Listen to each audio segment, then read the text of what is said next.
Monsieur le maire, tout d'abord, dans cette intervention, je voudrais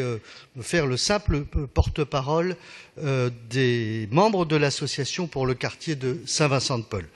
Et je reflète ici l'intervention de son président, François Schlumberger, au dernier conseil d'arrondissement du 28 novembre dernier.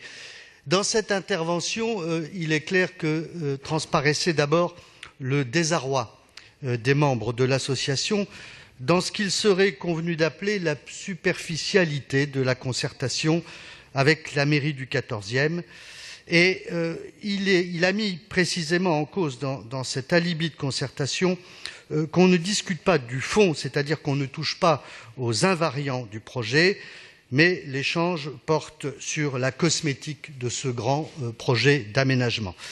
sur ce qu'ils appellent la couleur des volets. Le deuxième reproche porte sur le silence de la mairie de Paris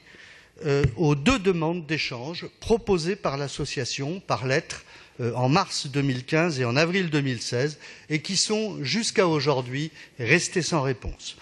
Enfin, le troisième reproche est celui de l'hypocrisie de la méthode qui consiste à feindre avec les membres de l'association la compréhension et la prise en compte des problématiques mises en avant par les membres de l'association pour le quartier de Saint-Vincent-de-Paul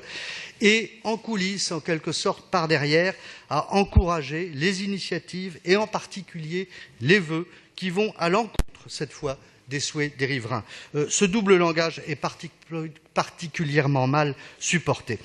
Et je crois que parmi les nombreuses associations de riverains qui réagissent aux projets, aux quelques grands projets d'aménagement urbain, celle du quartier Saint-Vincent-de-Paul, pourtant, était vraiment, au moins au départ, dans un état d'esprit beaucoup plus constructif et dans un constat certes fataliste qu'a provoqué le choix du projet. Et elle mériterait, il me semble, une autre écoute, un autre accueil et un autre traitement et au minimum une réponse à ces deux demandes. Cette fois, sur un plan plus personnel, laissez-moi vous dire que sur un site d'exception de 3,5 hectares, entre l'Observatoire de Paris, la place d'Enfer Rochereau et face à la Fondation Cartier, c'est-à-dire un quartier riche d'histoire, de patrimoine au sud de Paris, vous avez décidé de réaliser un quartier à dominante logement,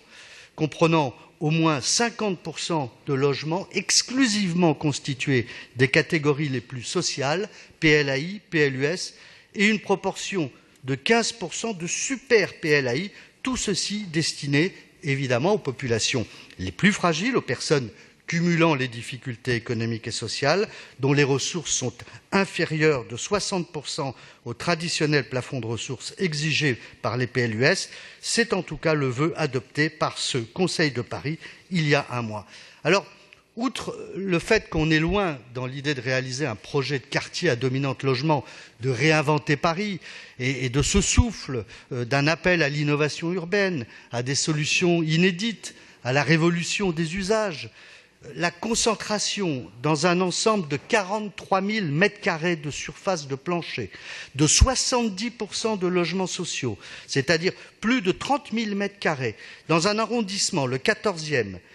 qui n'est pas un arrondissement en déficit de logements sociaux et qui a vu même son parc social atteindre cette année 30% de logements sociaux, qui est passé en 10 ans de 20 à 30%. Pardonnez-moi de vous dire que ce n'est plus de la mixité sociale, c'est de l'acharnement socio-démographique qui met en péril un équilibre rare dans le 14e, fait de diversité socio-économique et culturelle, dans un arrondissement de surcroît,